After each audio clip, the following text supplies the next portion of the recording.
What's good, ladies and gentlemen? Welcome to another episode of Pro and Bro Wrestling Podcast. We are your hosts. I'm Arnold Telega Arda. And I'm Mr. No Days Off, Fred Rosser. You got me laughing way before we started filming, bro. I feel like you always think I'm going to have something different every time we do an episode, like a different introduction. You're just waiting to see what's going to come out of my mouth. Because you do. You always come fully prepared with something. Yeah, like a promo. With a spiritual gangster. Oh, nice. Oh, I remember that clothing line. Yeah, so I'm just like, I never know how it's going to be here in the compound. It could be like an ice box or it could be hot as a bitch. But I come prepared. It's room temperature today. Room temperature, episode 37. Another dynamite episode. I'm making moves today, Arnold. Answering emails this morning. Got the gym out the way. Film our podcast, and then I got to get a haircut because I'm looking a mess. Gonna get lined up? Yeah, I'm gonna get lined up. And look, what is this? Do you see it? That's I know it's wisdom. But hey, I got to get that taken care of, baby. I'm 36. I don't want to look like I'm 66. But that's that George Clooney salt and pepper look, George though. Clooney, well, either it's all gray or no gray. What? And all gray or no gray. And you remember I had the look where I had the faux hawk and I made it gray? Yeah. People thought it was blonde, but it was really gray. I wanted to look like a silver daddy, silver fox. You also had a little bit of the Cisco look when it was everything. You had a shave and it was all gray. Hey, man, you got to keep people on their toes. Yeah. Got to keep people on their toes. Royal Rumble, man. It's nuts. It's nuts. A lot is going on. It's only, the 7th day? We're filming this January 7th. Officially 1 full week of 2020 today. And SmackDown and Raw, already a lot of things happening. A lot of things being set up for the year 2020. And history's already been made. Yeah, with the Big Show, because I wasn't expecting that with the Big Show. Well, that was in my notes, baby. Okay. He wrestled in the 90s. He wrestled in the 2000s. Yeah. Now he's wrestling in the 2020s. He was part of the 6-man. He can go another 10 years, 5 years doing tag 6-mans. Big Show is a personal friend and a personal favorite of mine. When him and I lived near each other in Miami, and we would be on the same flights. I think I've probably said it in one of the episodes. He would always somehow hook me up with first class. Several times, 3 or 4 times that I can think of. He'd always hook me up, and when I came out publicly, he just, even when he would be in a bad mood, he'd walk into the trainer's room, and then he wants to curse someone out, and then he'd look at me, and then he'd be like, "How's your day, Darren?" Wow. What an honor. What an honor. I said, "Oh, I'm okay, Big Show. I'm okay, Big Show." He's like, you're his soft spot, I guess, you know? Like no matter how heated he gets, like he always wants to talk to you with this like respect and like, you know. But Titus is a different story because Big Show be like, "I don't want him on my fucking bus anymore." I'm like, "Why, Big Show? He stole my fucking waters." "Titus, you stole my fucking waters." I'm like, "Damn it, Titus, why are you gonna ruin it, man?" Yeah. Damn it, why are you gonna steal his waters? The arena has waters, but that's Titus. how Titus is, man. Yeah. I love him. I love him to death. Well, let's talk about the Big Show for a little bit. It's crazy, you're right, that he's stepping into his 3rd decade. You know, as you mentioned earlier, he started wrestling in 96, I believe. But you know what's crazy, man? Big Show has had a blueprint of a career. People would want to have a career like his. His first match was against Hulk Hogan, and he became the world champion. That was his first match. And, you know, to have that long of a career for that big of a man, you know, he's had numerous surgeries, head to toe, but he's still at it, man. Absolutely. And if you can go, you can go. So I'm very happy to see him making moves. Absolutely. And back in 2020. He's one of the best big men in the business. You know, I remember when he was still in his 20s as a giant in WCW. As a giant, he was doing drop kicks from the top rope. Yes. And that was unheard of at that time, you know? Yeah. I remember at TVs, I remember Titus. Titus getting into scuffles. Not like friendly scuffles. Sure. He got into friendly scuffles with... Swagger. He's gotten into scuffles with the Big Show. When you say scuffles, is it almost like horseplaying and wrestling a little bit? Oh, wow. And I'd have to say, I think Titus won. Against who? Big Show. Because, like they were tussling and they had like neck holds on. Oh and, my gosh. Yeah, I'm pretty sure. I think Titus won that one. Oh man. And Titus and Swagger, I think they flipped over the barricade. Like this is in an empty arena before. Yeah, just like in. rehearsals and all that stuff. So yeah, it's just all that horse playing. Me, I'm just stretching at ringside. Yeah, man. That's what I do. That's what funny, I do. man. But yeah, dude, like the Big Show, I feel like he came back, and I think I showed you before, but last year he had a little documentary of his injury, right? And it kind of sidetracked him. He couldn't. He kind of had to take it easy on the training and everything. Mm-hmm. But when he returned to Raw last night, he looked great. Back to his best self. Yeah, and like I said, if you can go, you can go. And Big Show looks like $1 million. He's moving well. I mean, he had some of my favorite matches watching him and Rusev, because he was moving with Rusev, doing sunset flips, and wow, he was moving. And if a big guy can move, it fires me up, because if you have the size, use it. That's right. Move around if you can, not too much, but yeah, move around. I'm curious to see if, in a different world, if WWE kind of gave him a different character. I want to see how he would wrestle in a different style, because I know he's capable of it. He's mentioned this in several interviews, saying, people give me a lot of crap because I'm not athletic, I'm a slowpoke, and like I move so slow. What they don't understand is that that's my character.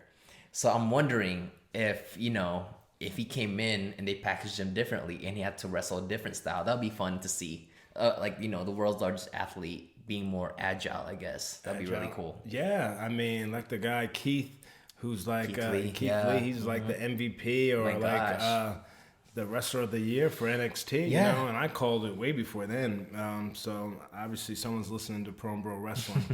I feel like Big Show can go. I said earlier he can go another 10 years. Yeah. But yeah, how about the Royal Rumble though? The Royal Rumble. 6 people have apparently entered the Royal Rumble. Yeah, and Brock had history making announcement saying that he's entering the Royal Rumble this year as WWE champion, and not only that, but he's entering as entry level 1.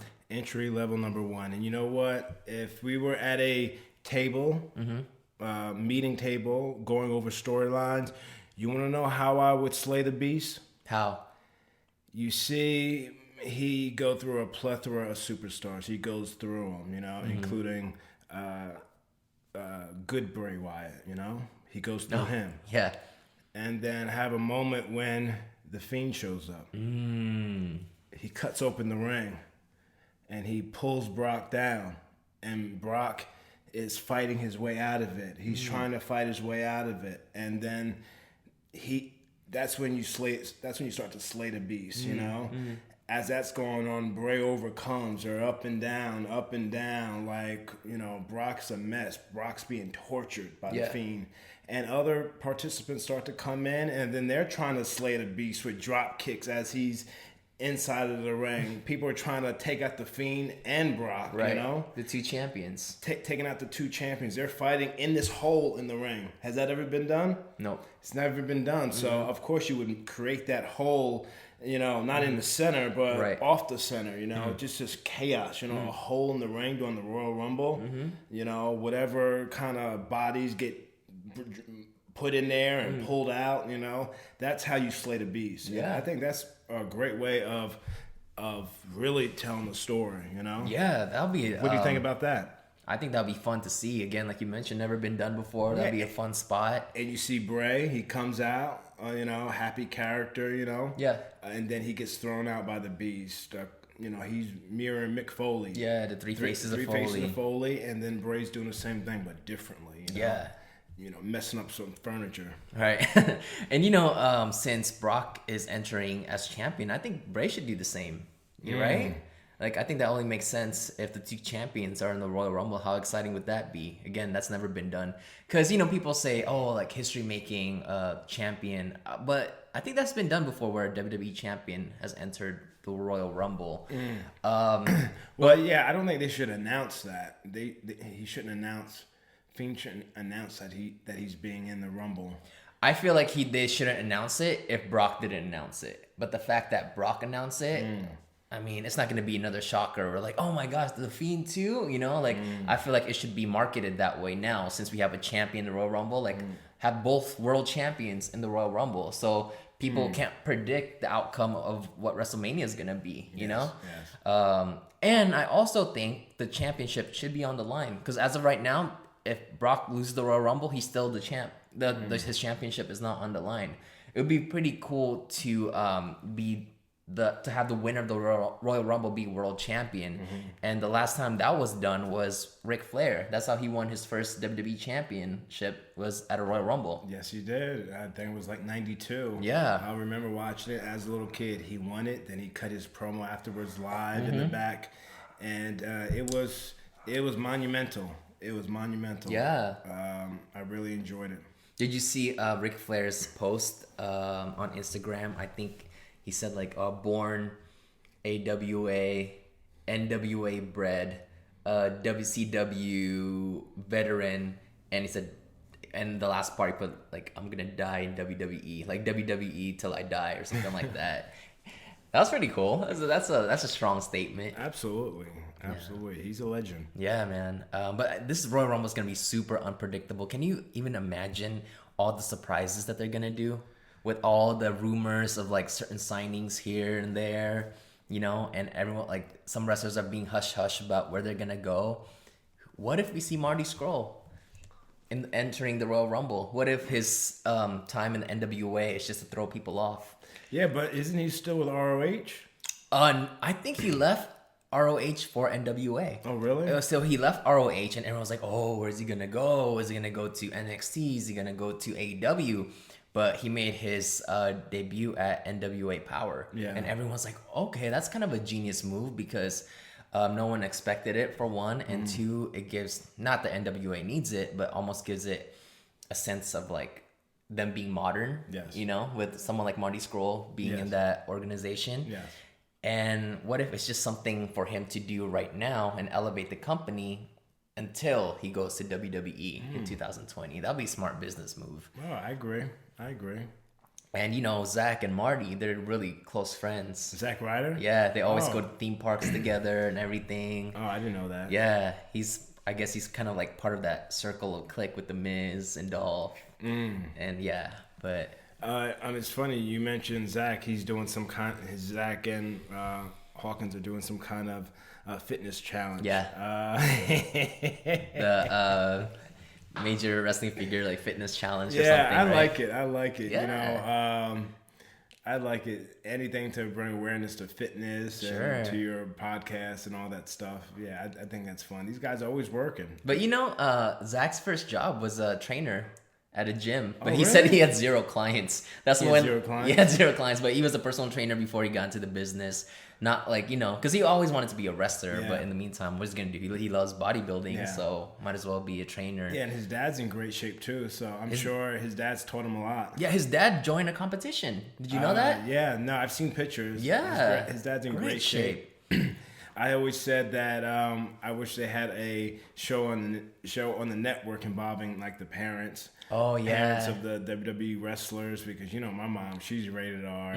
Zach's mom is Zach's dad is crazy. They do though in WWE Network. They do? Yeah, they're like, oh, I'm blah blah blah blah blah, and I'm WWE superstar Alexa Bliss's parents, and they talk about like her childhood and everything. So they kind of do have that. Oh man, well yeah, they probably. I was talking about it when I was there. Yeah, they didn't have that at that time. Yeah, you know what I mean. So it's just like all these ideas. Start to happen. That's great. More content, the better. Did you watch a mini documentary that Kurt Hawkins and Zack Ryder released on their channel? They did a toy drive for their podcast, right? And it's crazy, man. They raised over $80,000 worth of toys for children who are in need, for charity. So they raised $80,000 and they donated like figures and stuff like that. But they did a little mini well shot documentary. It's not that long, maybe like 12 minutes or so, but it was really well done, well shot. And they interviewed Kurt Hawkins, Brian Myers' parents, and Matt Cardona's parents, and they just talked about their childhood habits and like saying like, oh, Kurt Hawkins' mom's like saying, I remember being in line in front of Walmart at 4 a.m. just to make sure that Kurt gets the exact wrestling figure that he wanted for Christmas. And they asked them like, what do you think about their toy spending habits? And Zach's parents were like, it's actually like worse now. It's like more than ever, but it's definitely worth it. You know what's cool though for Zach and Kurt? If WWE ever or wrestling goes south, they can do this full time. Absolutely. The community that they built is massive. Like I've seen their live shows on YouTube. Gluttony of people showed up, and it's not just there's sometimes there's a stereotype when it comes to collectors and action figures enthusiasts. Maybe in your head some people might think a bunch of like nerds or like single guys that but married couples are going, and they would interview like the wife too, like, oh, like, what are you donating today? I'm donating Sonya Deville. Like it's really cool to see like their fan base. It's funny. I mean, they're tight, but there was a time I don't think that they were tight, because I think, why did you hear about it? Yeah, because when they first met each other, they hated each other because they're their biggest competition.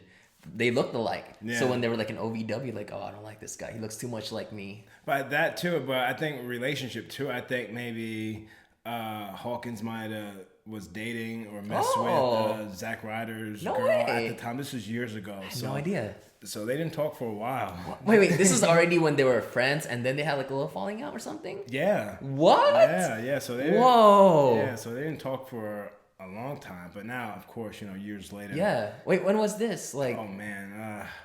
Did they already split up as the Major Brothers at this time? Oh yeah, I think so. Oh. So yeah, I guess. Interesting, that man. would definitely happen in my house, because I don't eat where I shit. But yeah, I think they might have had a little falling out. Yeah. Oh, I had no idea. A little falling out, but yeah, they're making moves still, Yeah, absolutely, man. They always post that picture, still here. With that hashtag. But yeah, I'm super happy for them. Yes. But another segment that I want to talk about is the Rusev and Lana storyline. We mentioned this off air, but a little botch happened during that segment. After AJ Styles was leaving the ring, you can kind of see through the corner that the actor that played the Reverend got tackled by the security before he entered the ring. So I guess no one smartened up the security, huh? I'm just saying to myself, I know from experience, you're rehearsing the whole show, 2 o'clock, 3 o'clock. People are in the ring doing what they got to do. Yeah. And I know the security walks around. I know they know who's not supposed to be there and who's extras, and they see who's in the ring doing the rehearsal. So like you just know who's supposed to be backstage and you know who's not supposed to be backstage. Right. So for that to happen, I was cracking up so hard. They were tussling with him, and it seemed like the guy was fighting to get out of it, but like just let them do their job. I know they wouldn't have catch me. Dude, I didn't even see the video clip. I just saw some pictures, so I don't really know how it went down. I wish I could see that. The video clip. Oh man. The camera's on AJ. Then you see in the background someone, the security. Then they go to the hard camera. Then they go back to AJ. Oh my god. Yeah, that kind of stuff I just laugh at, man. It's just so funny. But at least they're on their game, Yeah. Just in case if safety happens. first. Safety first, especially in a crazy world like this. Oh yeah, and also the actor that played the Reverend got a lot of praise because he handled his business and he continued like nothing happened. He still kept it professional and delivered his part. False alarm. But at least they're on their game, right? Yeah. It's a good. I can't imagine the security being punished for that. Because it was a mistake. That's their bad, but their heart was in the right place, right? Yeah. Before I forget, I had to write it down. Yeah. You know, all the members of Nexus are still on a phone thread. For real? Yeah, That's amazing. Yeah, so this morning, Gabriel sent, and I'm not going to show it to the people, Sure. but like you just let me get your thoughts on it. Okay, PJ Black. Yeah, so Gabriel, he said this. Rob Van Dam. It's Ron Simmons. Damn, that's funny. And then Heath Slater said this. What? And he would always say that. Yeah. Would you just look at it? You know who that is? That's a YouTuber named Ed Bassmaster, and that's a sketch that he does. He comes in as that character, and the whole video he just goes up to strangers and going like, "Would you just look at it?" And like, just look at it. Just imagine being on tour and hearing that like every 5 minutes. Everyone's like, "Heath, shut up. Hey, Dr. Tom Pritchard, when are we going back to Miami?" Because there was a time when we had a great time in Miami. Yeah. After shows, if you know what I mean. And Heath, when he finds something that's popular, he just keeps going on and on. So everyone's laughing, and this is what I sent.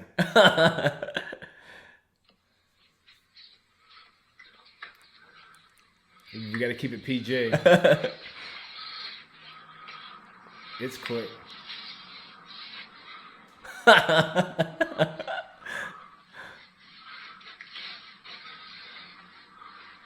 Oh my god. But oh my god. But guess who sent me this? Who sends me horrible stuff like that? Adam Glenn, who we had on the news reporter. Oh yeah, I think he showed me some of the stuff he sent. Nasty stuff, and I want to punch him. I've known him since 5th grade. I want to punch him so hard, but I never do it. And then Gabriel says, "Damn, Fred, you got a sex change." and look at Heath. That's funny. And then look at me. I'm like, hey man, whatever. So yeah.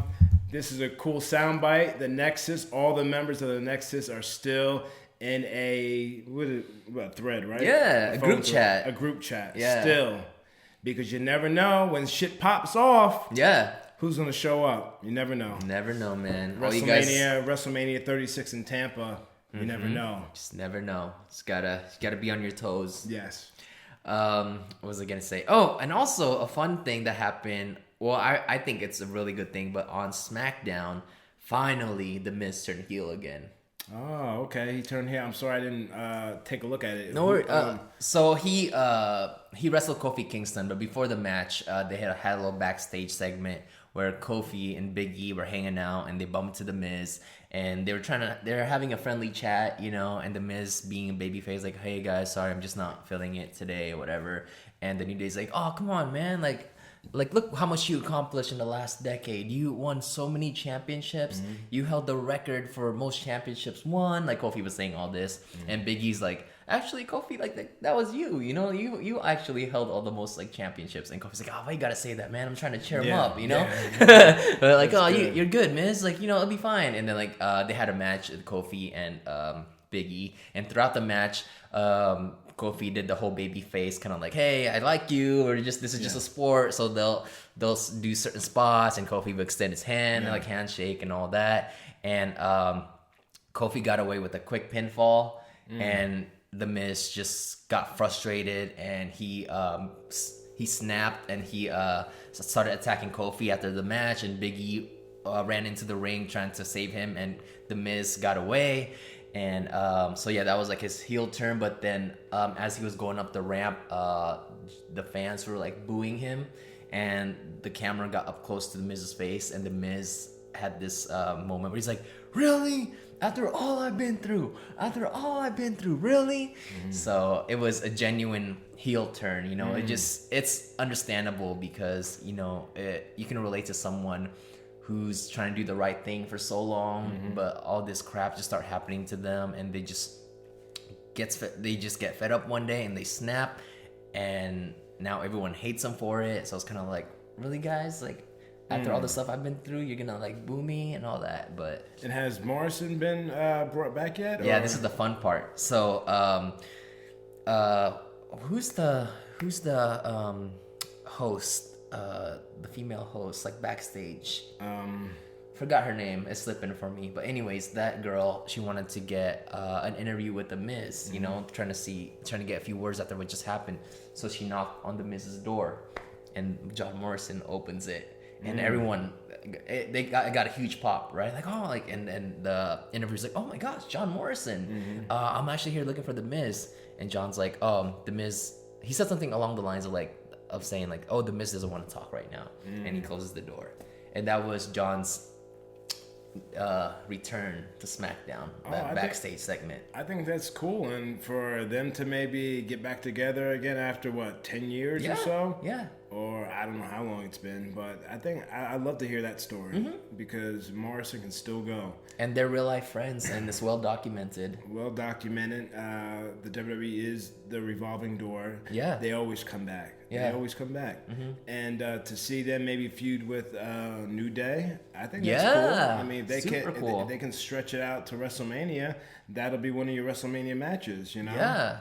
And then eventually have The Miz versus Morrison, you know? Exactly. Because I know it's been done before. Like, they did split up as a tag team, and they had a rivalry, but... excuse me.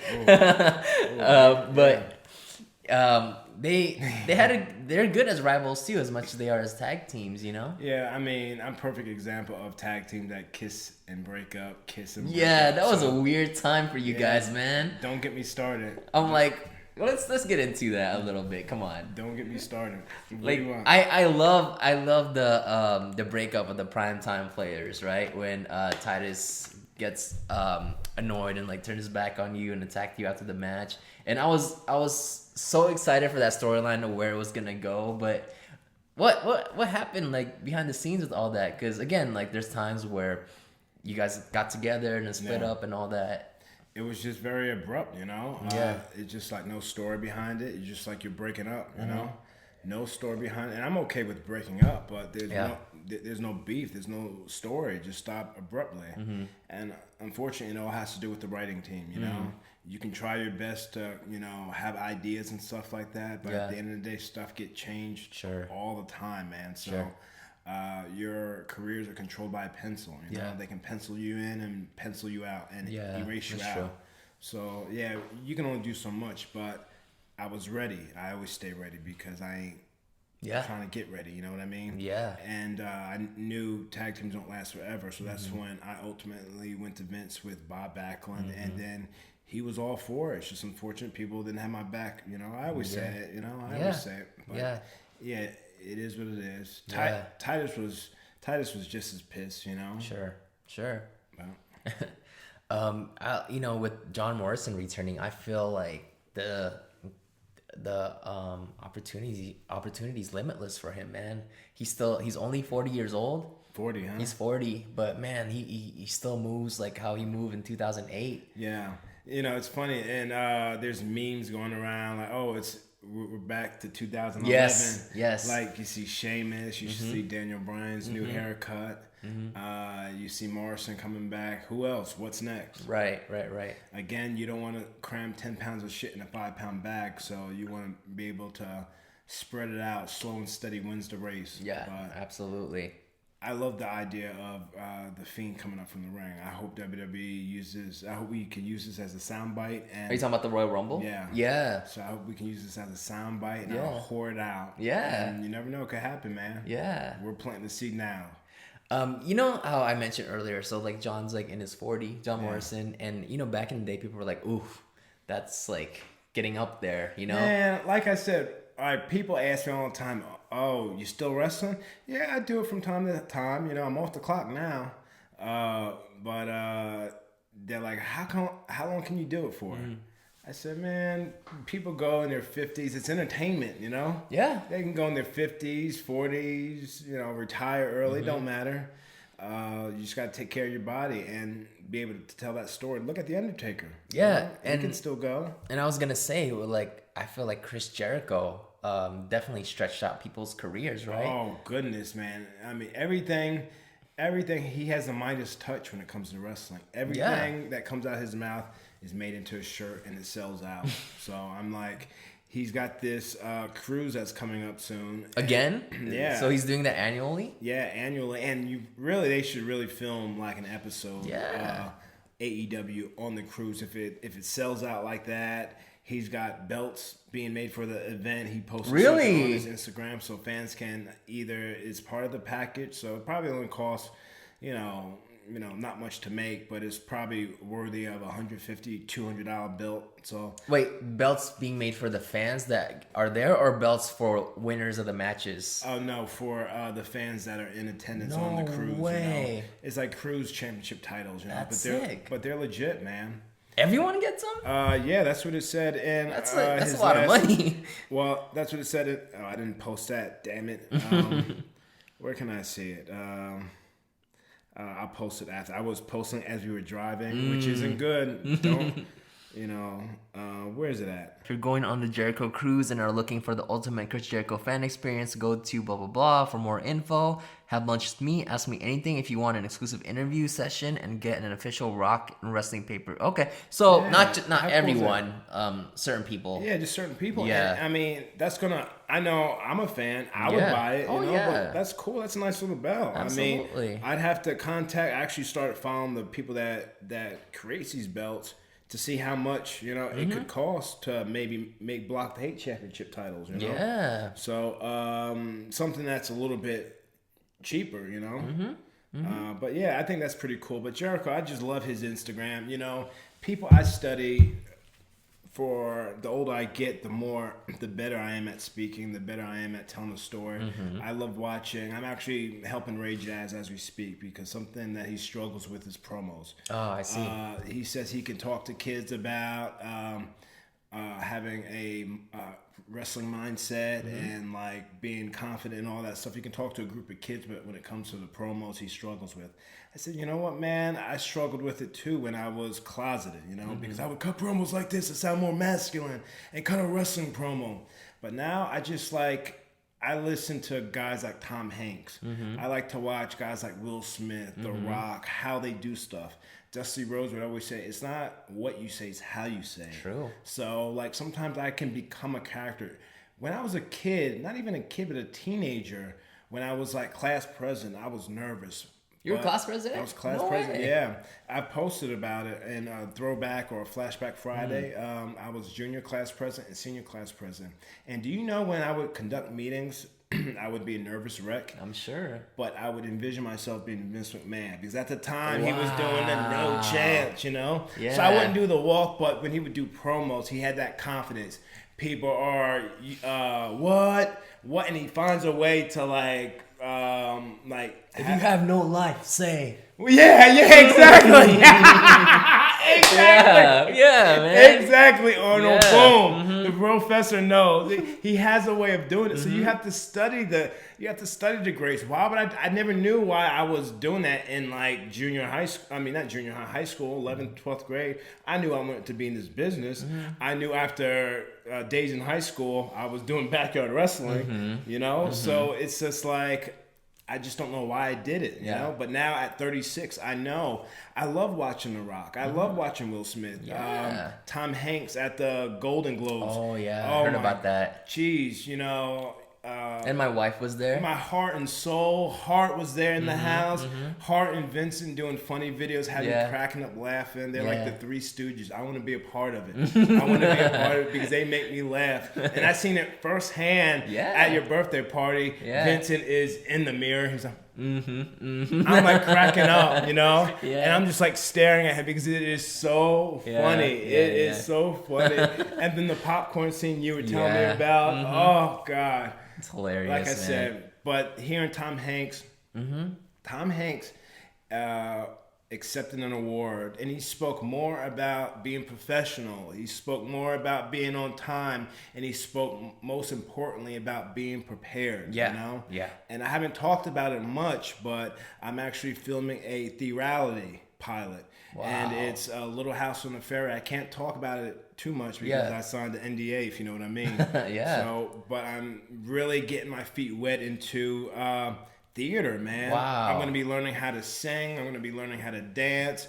It's very important that I learn how to do a solo which is called Match for Me. Wow. Not a match like a wrestling match, even though it sounds like it could be a match for me. But it's actually finding love, you know? So I can't wait to fly out to New York and start embracing the reality world, you know, because it's theality and reality. Wow, you know? man. So it's a tongue twister for me. It is. I'm very excited to be doing a theality project pilot. Yeah. And all February long, I'm going to be in New York That's massive, man. just having fun, man. So I always say just because moves aren't being announced doesn't mean moves aren't being made. So Chris Jericho's a motivation, man. Because I was just talking about Will Smith and those guys being inspirations outside of the ring. Chris Jericho is an inspiration to me because everything he touches, he has a Midas touch, you know, when it comes to the promos. And look at the way he looks now. He's heavier. Yeah. Doesn't he do that on purpose? He does it on purpose because he's a heel, and he knows that sometimes heels in Japan, they're also like almost like dads who are bullies, you know? Exactly. But he can still move. I know he's taking care of his body, so it's just... It's very strategical. It's very fucking awesome to see what he does. And, but speaking of Jericho, it's really cool because I've read both of his books. Not read. I was on Audible. But he talked about in his early childhood, or not in his early young adult, people would say like, oh, like you can only choose be a rock star or a wrestler. And Jericho's like, screw it, I'm gonna do both. Who says I can't do both? I'm gonna do both. And not only did he tackle those two worlds, he did Dancing with the Stars, the first wrestler to ever do ballroom dancing, and people, you know, thought that he wasn't gonna do well. Like, what are you doing? But he nailed it. And why do you think I'm doing what I'm doing? Right. Being a part of Theality TV. Breaking the mold, man. Yeah, man. So I just, like, when I got the opportunity, I'm 36 at 26. I would have been like, no. Of course, I wasn't out, but I'm like, no, I'm not prancing on stage. But now I'm like, why not? And Mr. Ho, who you met, he's been helping me with my dance moves and, you know, just getting comfortable. So thank you, Mr. Ho.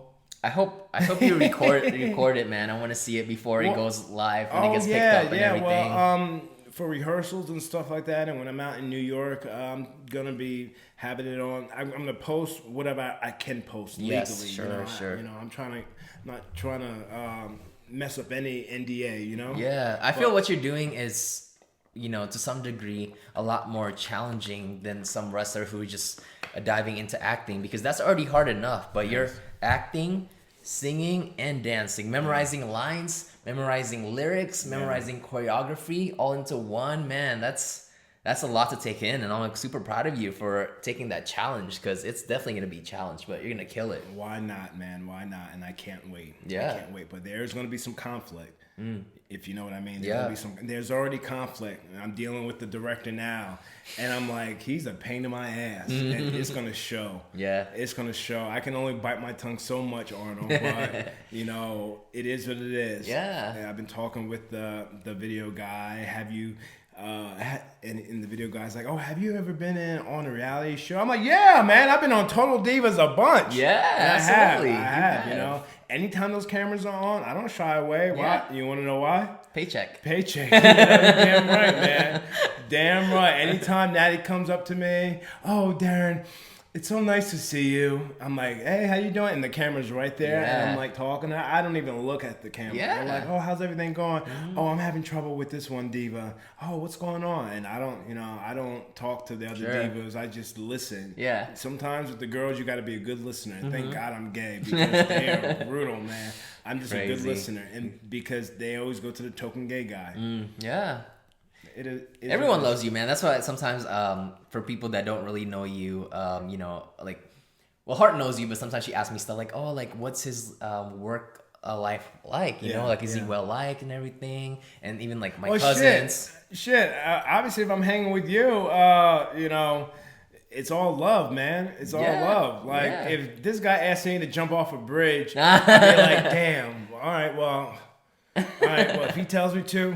You know? Likewise, man. But you know, I always like, even like my cousins and stuff, I would tell them like, you know, wrestling backstage is like high school. There's a lot of cliques. There's a lot of politicking going on.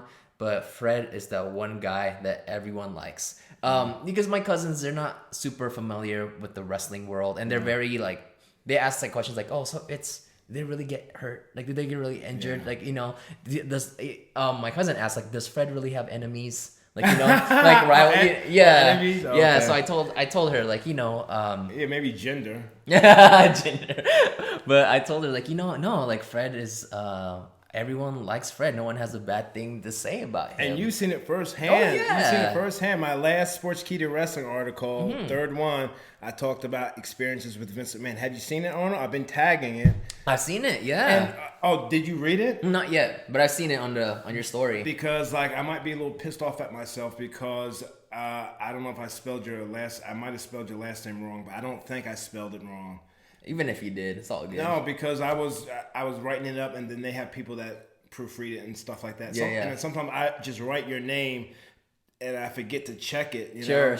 So I think it's spelled right. Yeah. But I talked about our Vince McMahon encounter, and I shared it. So yeah, I think I'm pretty well liked. Yeah, oh, you are. What are you talking about? I think I'm well liked. There's not one person that doesn't like you, man. But that's really cool. Oh, there's actually one. As soon as I said that,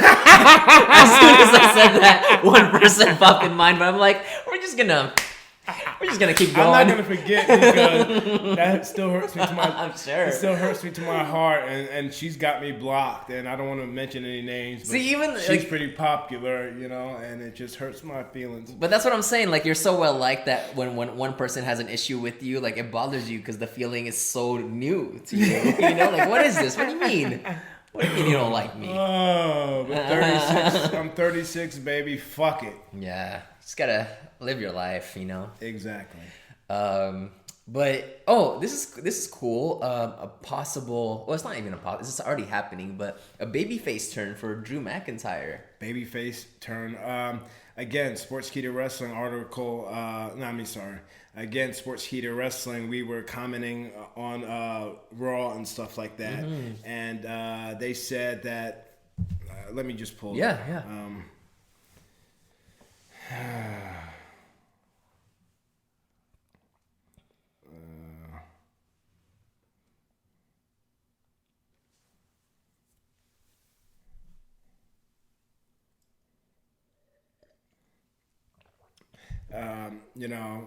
Raw last night, I was talking to Sports Key to Wrestling. Star power, technically sound, in the ring, incredible on the mic, charisma. I mean, come on. This year has to be McIntyre's year. And when it comes to promos, everyone has their own style. You know what I mean? Like, sometimes people, he's not good on the mic. He's not good on the mic. It's just people have their own style. There are people that cut promo. You look at Batista. Batista's going to talk like this. Let me tell you something. Tonight is going to be a tough night for you. People have their own ways of talking. Randy Orton has a style of talking. Jake the Snake broke the mold for promos when he talks super softly. God, like Jake talks you, and you're like, you're like listening. He's telling that story, man. So I mean, I'm a huge fan, and I said ditto to that, and he's physical, and I truly fall in love with it. I crave it. You know? I love people that are physical. Drew's physical, and I hope it's his year. I hope it's his year. I mean, why not win the Rumble?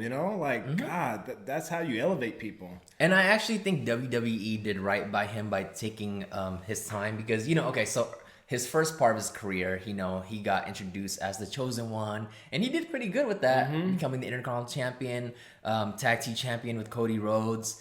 And then, as he mentioned before, he got complacent, and that's when he was lost in the shuffle with the 3MB and all that, and eventually got released. But when he came back, I think they did it right because he already rebranded himself as Drew Galloway in the independent scene, wrestling for British companies and all that. So he was already a main event player. And I think it was really cool for WWE to really take his time to reintroduce him to casual WWE universe, the WWE universe, who's not aware of Drew. So for him to build up his credibility again in NXT and becoming an NXT champion, that was very important. But coming into the main roster with Dolph and being a heel and have that 2-year span of just of constantly being in front of the camera and also let it be known that he's also a threat. That's great. And now, like, finally, all right, let's go like full blast right now with Drew. It's his time. Tons of B-roll footage that you can play leading up to a Royal Rumble win. Yeah. And what do they all say? Everyone that wins a Royal Rumble always somehow wins the championship. Yeah. So like, what a beautiful story that could be told. I love saying beautiful story, because that's what it would be, a beautiful story. Beautiful timeline, because in this business you have ups and downs, and you're gonna have to learn to eat the shit and like the taste of it. It's just the way it is. But you just gotta keep moving, and that's what he's doing. It is, man. And I feel like he's really good as a babyface, because I believe he was a babyface on NXT. But last night on Raw, when he was wrestling a babyface, No Way Jose, he had the crowd in the palm of his hands. He was still, his character didn't really change. He was still savage. He still attacked the Congo lines and everything, still attacking them. But now he's just kind of like, now the only difference is like the fans are behind him. Yeah. And he picked up the mic and he's like, who dares me to do that one more time? The like his finishing move. Everyone like, what is it called? Like something kick. The Claiborne kick, and like, who dares me to do the Claiborne kick one more time? And the fans loved it. They cheered and they did it. And now he has this new thing going on where he counts down 3, 2, 1. So it goes 3, 2, 1, and he kicks him. And then he cut a little promo saying that, this is my year to be champion, and I'm gonna be in the Royal Rumble. And when it comes down to it, it's gonna be 3, 2, 1. So I guess that's his new thing now. Like maybe he's the one again, playing off of the chosen one. Yeah. But he like his new thing is counting down. The former 3, 2, 3MB is good one. The former 3MB is the 3, 2, 1. I didn't catch that. You're right. I like that. Layers. Wow. Layers, baby. Yeah. And you talk about the turn with Drew. How about the turn with Sheamus, our friend Shamo? Yes. Yes. And that was a sell Sunday for Pro Wrestling. I saw that. I liked it. Yeah. Right in the kisser. Shorty G, that bump is so scary, man. Yeah, right in the kisser. Hey, it is what it is, man. I mean, look at Ray Jazz giving me Germans, Yeah. I'm grabbing the back of my head, man, like my neck is about to fall off. Yeah. But that's just from watching Kurt Angle. But Shorty G like folded in half, man. He took that extra leap and everything. Like an accordion, man. Yeah. So, hey, it is what it is. But Sheamus looks phenomenal. Yeah. He looks phenomenal. And I think, when he was with the Bar, that tag team was so successful, and that'll go down in history as one of the best tag teams out there, because it was genuine. They're good friends. They're believable. They're like, shoot like tough guys, Yes. But I feel, I don't know for sure, but I imagine the reason why they were a tag team was to protect a little bit of Sheamus's health. I'm sure he was already having a little kinks and like neck issues there. So being in a tag team really helped him still stay in the main roster and maintaining a full schedule without fully hurting himself even more. But now that he had the time to recover and he's 110%, it makes sense for him to have a singles run and finish off his career as, the Celtic Warrior or the Great White that we all knew. Yeah, and 2019 was cool because we did the Celtic Warrior workout. That's right, man. So we got to experience that, and you helped out tremendously. And man, I was watching Sheamus return, and I'm just thinking in my head like, man, that guy bought me breakfast. Yeah, that's crazy. Yeah, I didn't even eat, huh? Yeah, I know you didn't. Yeah, eat. I didn't even eat. No, I'm not eating. I'm not eating Shamo. Yeah. Due to the intermittent fasting. And my wife Hart loves the way Sheamus says my name. Like, I don't know, I can't do it anymore. I forgot, but he said it like with his accent. Yeah. I love Shamo. I love him. Oh, that was a tough workout that you did with him, man. Oh yeah, it was a tough workout. I mean, I got tired just watching you guys. Yeah, but you helped out a lot. I threw up at the end. So that was 2019. I'm sure we'll have many, many more memories to come. Yes. Hopefully WrestleMania and Tampa. I'm making moves with that, trying to seal some deals and make the deal. Yeah. So I think that'll be fun. I think that'll be fun. So. Another thing that I want to talk about is Nikki Bella got engaged, to the Dancing with the Star, her longtime boyfriend after John. Longtime boyfriend? Like, they've been broken up for how long? 2 years now at this point, I guess. That considers a long-term relationship, right? 2 years? If it hits the 1 year mark, I guess. Yeah, I guess. But finally, because that's what she wanted. She wanted marriage. Yeah. She wouldn't match. And speaking about, Nikki, everywhere I go, I see John Cena's face here in LA. Yeah. I'm like, did you see the GNC? Yeah, dude. Like I'm all the like, yeah. bro, it's just like we need to film something where like I'm walking, dun, I'm just looking at the John Cena. Like, what are you doing with fucking GNC now? Like, Jesus. And did you Sit even down. see the picture of Randy Orton in his seat at the airplane, and in front of him was a magazine with John Cena's face on it? Oh, and then really? they took a picture like kissing Cena, like or something like that. Yeah. Recently? Yeah, 2 weeks ago or so. But like he's everywhere. He's like in the magazine of like airline magazine or whatever. Yeah. But me and my wife Hart does this thing now that every time we pass by a John Cena billboard, because he's, again, like you said, he's everywhere. Yeah. I'm always like, why is that barbell just floating by itself? And especially with his movies or something, why is that fire hydrant driving itself? God, man. He's on everything. Yeah. He is on everything. But they they asked for his opinion about Nikki Bella being engaged, and he says that he's happy for her that like someone's there treating her right and giving her what she wants. And I think it's genuine because John's also in a relationship now. Yes. With his co-star, I believe. Co-star? Maybe, I think she's working in the movie, but like maybe not as an actress. But I see. they met during the set. But yeah, I'm excited for John Cena's upcoming movie. It hasn't been promoted or anything yet, but the reason why he was in China for such a long time is because he was filming a movie with Jackie Chan. Oh, okay. So I wonder what that movie is gonna be like. Like he lived there, dude, for like months and months. He's been learning the language for like a long time, obviously. But WWE did this thing on the YouTube channel where they followed John Cena around for a whole day in China, and he's there, man, like a local. He's like going to the little like the food trucks and everything, and he spoke Chinese to them, like, "Hey, I'll take 2 of those," and like, "How much is that?" I'll take 3 of those, and then like he explained what he was eating, like, this is like, he was speaking like Mandarin or something like that. Wow. And he was like explaining to the camera, "Oh yeah, these are fish balls," and like he's so like well rooted into the culture. It's crazy. That's incredible, man. Yeah. That's incredible. Well, I'm sure they've got great relations out there in China, or they're trying to maybe get better relations when it comes to wrestling, So Asian market is like where it's at, dude. Like there's so many powerful, wealthy like businessmen that's like that wants to invest in companies like WWE, so they can be making major bucks. And who was I talking to? I was talking to someone recently, but I didn't know that she was like a wrestling fan. But she was like saying like, "Oh yeah, like my last, it's like, oh yeah, I went to a wrestling show before. I watched it in the Philippines." I was like, "What? Like WWE went to the Philippines? Like, like I watched it in the Philippines, and like it was the whole like main roster, like like Stone Cold and the Rock." I was like, "Wait, whoa, that's crazy!" And I bet that's such a treat when they do that, Yeah, I've always had fun overseas. The overseas tours are always fun because the fans don't see us as much. Yeah. So we're out there wherever, at least twice a year. The UK, we're out there twice a year.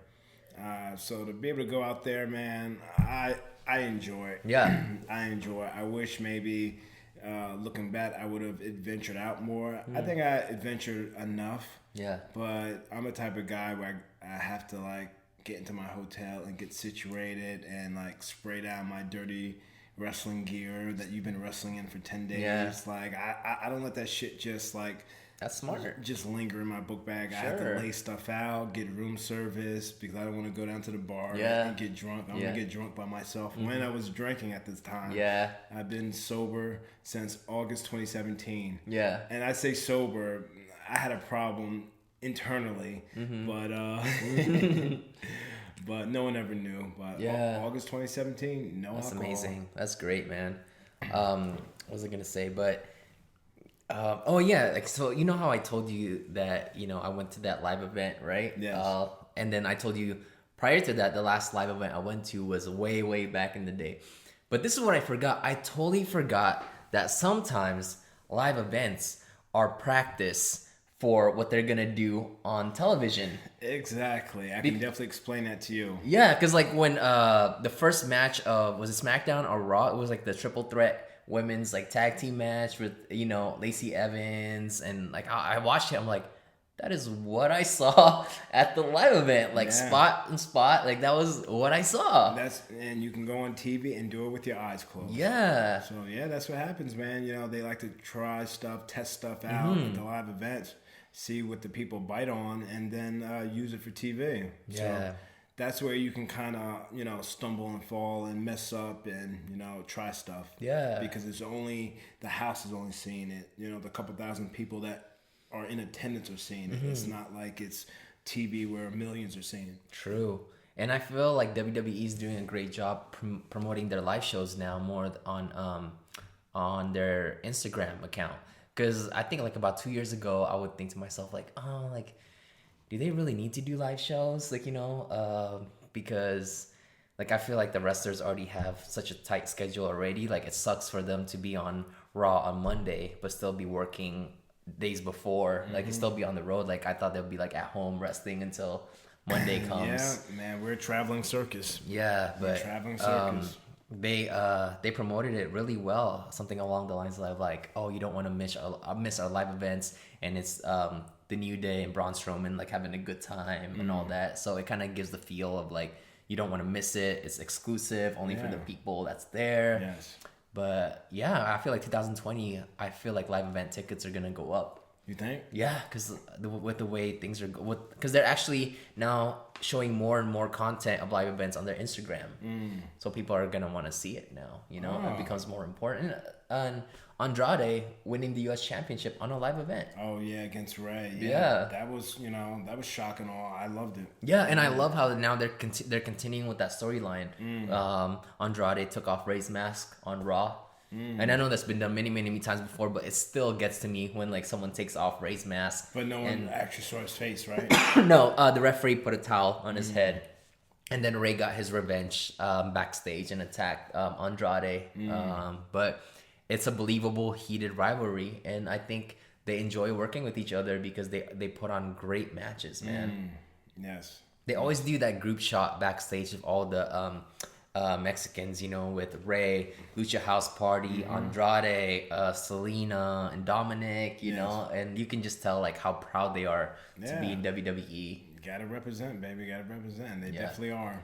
Yeah. They definitely are. Also, I talked about Mr. Ho. Mr. Ho, my business partner, is working on a theme song for me. Oh, sweet. And I wish I could preview it for you, but it sounds...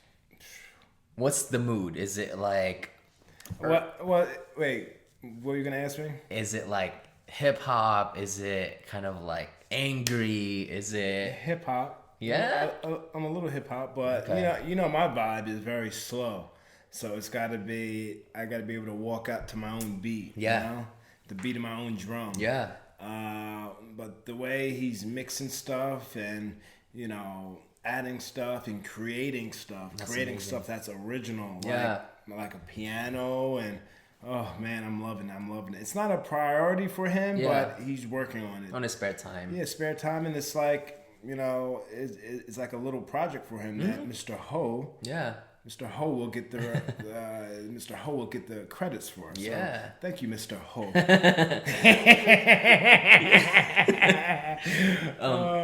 Excuse me. But the drop is sick, man. Oh, I can't wait for it. The drop is sick because I showed him different themes. For example, that, you know, the drop's got to be at least 8 seconds in. You know, I can't be standing by the curtain. You know, it's got to be like. Even when I use King of Rock, you know, the King of Rock, the drop is like 10 seconds in, you know? I'm the King of Rock, there ain't none higher. Sucker MCs, you call me sire. To burn my kingdom, you must use fire. I won't stop rocking till I retire. Boom, you gotta come out. Yeah. You gotta come out ready to rock and roll. And then it's just got that nice feel. Yeah. So he's working on it. Mr. Ho is working on that, so... I remember, I forgot his name, but who's the WWE composer that they used for a really long time? Oh, Jim Johnson. Jim Johnson. Yeah, Jim Johnson. I love his interview when he talked about the psychology of putting music together, because he talked about when he put the Rock's theme together, he thought of a dynasty, right? Haichi Peter Maivia, Soul Man Rocky Johnson. Yes, so I remember seeing that. Yeah, so that's why I was like, dun dun dun dun Yeah. dun. And then he's like, maybe I'll add some horns, you know? Yeah. Or like something like, oh. And he talked about Magic. Vader just being like a big guy, so it was Yes. bum ba dum bum. Yes. Bum ba bum bum. Yeah. But I remember someone who didn't connect with their music at all was Randy Orton's first theme. The hey, nothing you can say. He didn't like it? He hated it. Like he was like, what? Like I can't walk to the ring like this. Well, I thought it was cool. Yeah, but he I didn't liked think it it. was cool. Like he's like, this does not fit my character. I liked it. And what his current theme now, wasn't that like meant for CM Punk or something? Was it? I don't know. Yeah, I thought I heard something like that. The voices in my head. Yeah, or one of the themes was meant for CM Punk, you know? No, interesting. Before he started coming out to Cult of Personality. Yeah. Oh wow. Yeah, we'd have to dig into that, but yeah. This to me, the silliest music is Christian's first solo music. Do you remember that? It was like opera. It was like Christian. Yeah, why not? He's on his own. Yeah, then the drop was Yeah. the drop was gritty, man. I think Christian hated that too. I loved it. Yeah. As a fan, I loved it. You remember it. Obviously, I Yeah. remember it. So Yeah, it I definitely remember stands out. I remember it. Why not? But yeah, Mr. Ho's creating something sick, man. Oh, I can't wait, man. I can't wait to share it someday. That's sick. I can't wait. So do you think that's going to be like on your first wrestling show in 2020? Are you going to debut that? Well, if it's ready, I'll use it. But several promotions have asked me, do you have anything original? I said, no, I come out the King of Rock. You Yeah, know? yeah. So it's good to have something that's mine and original, you know, that I can use anywhere. Sure. So, but I need to have something that I can vibe to and that the audience can vibe to. Mm-hmm. Because I know every time King of Rock comes on, I see people just from watching my matches back, and I see people sitting like the music comes on. They're like, oh, yeah. Let's go. Yeah. And they just love it because it's a track that was in the 80s, and that's what the crowd can relate to. You know? You know, when I pretended to be a wrestler when I was like 12 years old, you know what my entrance theme was? Oh, God. I don't think you're gonna know this song, but it was like what I was into back in the day. What really hyped me up was Method Man and Fred Durst, the Limp Bizkit song called "And Together Now." Do you remember that? Oh, Mic yeah. check. So what's it all about? Yes, Where you gonna run? Bro, I was a big fan because WWE would always use Limp like, Bizkit. Yeah, roll. Yeah, exactly. Yeah. So like as a kid, I bet I envision like B-roll me wrestling and some of those tracks being played to it. So I was always into that alternative music. Yeah. And they always played the second Rock in Austin. The theme song was Limp Bizkit's "My Way or the Highway." Yes. This time I'm gonna let it all go now. Yeah, wasn't that the soundtrack for like a WrestleMania? Yeah, that was their WrestleMania when Vince McMahon turned Austin heel and Yes, everyone hated man. it. Oh man, I'm getting goosebumps, man. Memories, you know. Yeah. Just yesterday on my Instagram, I posted. I was just watching some YouTube stuff of The Rock, you know. And I posted, That's right, I saw it. Lillian. Yeah. The strudel. And of course, The Rock didn't see it, but Lillian. So I hope she wasn't pissed off. No or way. Maybe like that was a time that she regrets or something. Please. I don't know, but like She loves it. But she looked at it, but she didn't comment it. But I hope she's okay with it. Yes, of course she is, man. It's out there for everyone. But yeah, I was just like, you know, just looking at stuff on YouTube and Yeah. saw that video with The Rock and Lily. And I said, oh, that's pretty entertaining, you know? Yeah, it is, man. I love And that it's- stuff. And it's live too, you know, because when he pauses, he can hear the crowd from the arena. Plays off of them. Yeah, it just plays off him, man. When it's live, it's live. I always love the dynamic of The Rock and the coach. Because, Oh, like, yes. remember when The Rock's like, "Coach, get on your knees and pray." And the coach goes, "What up, G?" And The Rock's like, "What up, G?" And he goes off on that. That was really cool. Yes, yeah, many memories. But yeah, man, that's a jam-packed episode, huh?